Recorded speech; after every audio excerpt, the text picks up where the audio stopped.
Ready na kayong paiyakin yung mga DDS? Oh, ayan.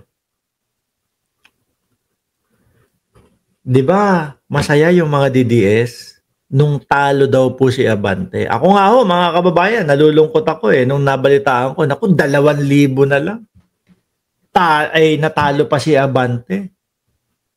Biruin niyo ho mga kababayan dinayo to ni Inday Sara Duterte. Doon sa Maynila, doon sa distrito niya. Nag-post, no? Napakalaki ho. Nasa entablado, ipinakita yung muka ni Benny Abante na nakadila ho. Eto take note ho mga kababayan.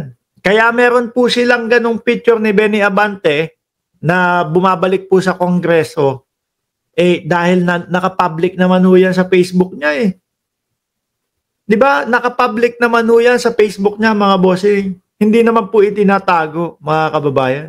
Pero siyempre sila madudumi ho ang utak.